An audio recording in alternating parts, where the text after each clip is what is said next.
အားလုံးပဲမင်္ဂလာပါရှင်ခုတစ်ခါမှာတော့ဆရာတာယာမင်းကိုရေးသားထားတဲ့ခေါင်းလုံးတန်မကြားလိုက်တဲ့ကြည်ရန်ဆိုတဲ့ဝိထုလူလေးကိုဖတ်ပြပေးသွားမှာဖြစ်ပါတယ်ရှင်တခါကြည်ရန်တွေရဲ့စာသင်ကျောင်းမှာဆရာမကြီးကတပည့်တွေကိုဆုံးပါတယ်မင်းတို့အားလုံးကပြောတာကြားရမလားကြားပါရဲ့ဆရာမကြီးအေးဒီပုံမြင်တဲ့ကြည်ရန်လို့မမိုင်မင်းမိကြစေနဲ့စင်တီကောင်ရဲ့အထောက်ကိုစားဖို့မမောရင်ပင်လယ်ထဲမှာဒုက္ခရောက်ရတယ်ကမ်းမမြင်လည်းမမြင်တည်သွားရတယ်ကြက်ကြက်တင်ကန်းစာယူကြဟုတ်ကဲ့ပါဆရာမကြီးအဲ့ဒီအချိန်မှာစာသင်ခန်းထဲကိုရောက်မလာတဲ့ကြီးကန်းလေးတစ်ကောင်လည်းရှိတယ်ကျောင်းပြေးတာရတော့မဟုတ်ပါဘူးကျောင်းတစ်ခေါင်လောက်တည်းကိုသူမကြားလိုက်တာပါရွာပြင်မြစ်ဆောင်ကတစ်ပင်ကြီးတစ်ပင်ပေါ်မှာသူနားနေကြီးကန်းမျက်စိမို့လို့ဟိုကြီးဒီကြီးကြည့်ရင်ရေထဲမှာမျောပါလာတဲ့အရာကြီးတစ်ခုကိုသူမြင်လိုက်တဲ့ဟောဘာကြီးပါလဲထင်းထင်းရှားရှားတွေ့ရတော့သူအံ့ဩသွားတယ်ဟာစင်တီကောင်ကြီးပဲစင်တီကောင်ကလက်လက်ဆက်ဆက်ပဲရှိသေးတယ်အကြီးအကြာကြီးစားလို့ရတယ်သူဝမ်းမြောက်ဝမ်းသာနဲ့စင်တီကြီးစီထိုးဆင်းသွားတာပေါ့ဟိုတို့ဒီစိတ်နဲ့မြင်ရင်ရှိတ်ရစားတော့ရင်စင်တီကောင်ကြီးနဲ့အတူပင်လယ်စီမျောပါသွားတော့တယ်အဲ့ဒီမြင်ဝဲကိုမြင်လိုက်တဲ့ကြီးကန်းတချို့ရှိတယ်ဟာဒီကောင်တော့ဒုက္ခပါပဲဟုတ်ပါရဲ့တော်တော်မိုက်တဲ့ကောင်ပဲ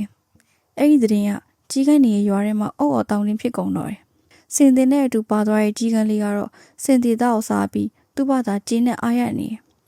တဖြည်းဖြည်းစင်တီရဲ့အသားကုန်ခန်းလာပြီးကမ်းမမြင်လမ်းမမြင်အခြေအနေကိုတုံးတက်ပြီးတော့မှဟာပြဿနာပဲစင်တီကမကြခင်လုံးလုံးလန်းလန်းကုန်တော့မယ်အဲ့ဒီခါမှာသူ့မှာစားစရာလည်းမရှိတော့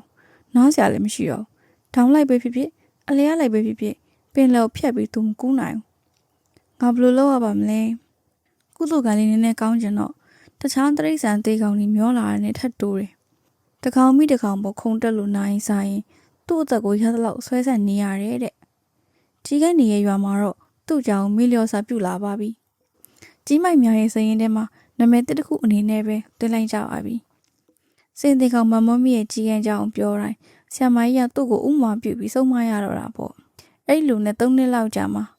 ဟင်မင်းပြန်လာတယ်ဟုတ်တယ်လေကျွန်တော်ပြန်လာတယ်မင်းစေတင်ကောင်ကြီးနဲ့ပါသွားတာမဟုတ်လားဟုတ်တယ်လေအခုရွာကိုတတိယလို့ပြန်လာတာစေတင်ကောင်နဲ့ပါသွားတဲ့ကြီးကန်းလေးကရွာကိုပြန်ရောက်လာပါတယ်အတက်ကြီးစကစ်ကိုဆွဲပြီးနိုင်ငံသားပြည်အကောင့်စာမျက်မှန်နဲ့အကောင့်စာဝတ်စားရင်းနဲ့တကူလုံးဖိတ်တောက်လို့ဘလို့ဖြစ်သလဲကွာနည်းနည်းရှင်းပြပါအောင်ရွာသားကြီးကနေကသူ့ကိုဝိုင်းအောင်ပြီးမေးကြတယ်သူက secret ကိုပါးစပ်မှာခဲ့ပြီးအကောင့်စာမိကျနဲ့ထောက်ကနေမိညစ်လိုက်တယ်။ဘာမှမပေါ်မှာတင်နေတဲ့ဖုံဖုံကလေးကိုတောက်ထုတ်လိုက်ပြီးသူ့เจ้าနေကိုရှင်းပြတယ်။အဲ့လိုနဲ့ဗျာတနေ့ကျတော့ပင်လယ်ကူးသမောတစ်စင်းနဲ့ကျွန်တော်သွားတွေ့တယ်။သူတို့ကကျွန်တော်ကိုရေချောင်းအရာရှိဖြစ်ခန့်အပ်လိုက်တယ်။အဲ့လိုနဲ့ပဲကျွန်တော်လည်းကဘာပတ်နေလိုက်တယ်။ရွာကိုလည်းတတိယရနဲ့ဒီတစ်ခေါက်တော့ဝင်ပြအောင်လှည့်ဝင်လာတာ။မနေ့ကပဲလေရင်စိုက်တာလी။နောက်တော့သူ့စီမှာပါလာတဲ့နိုင်ငံတကာသုံးဆောင်ပစ္စည်းတွေကိုလက်ဆောင်လိုက်ပေးတယ်။ကျေးဇူးတင်စကားပြန်ပြောကြ။လက်ဆောင်ပစ္စည်းတွေပိုက်ပြီးဦးမြူးကြနဲ့အိမ်ညဆိုကြီးကနေတရွာလုံးအိတ်လို့တော့မရဘူးတဲ့မနက်မိုးလင်းတော့ဆရာမကြီးကအကြောင်းကိုဖွင့်တယ်ကလောင်ခေါင်းလုံးခောက်ပေမဲ့တပည့်တွေကရောက်မလာဘူးဘလို့ဖြစ်တာပါလဲဆရာမကြီးကချိန်လုံးဆွဲပြီးသူ့တပည့်တွေကိုရွာထဲမှာလိုက်ရှာတယ်မတွေ့ဘူး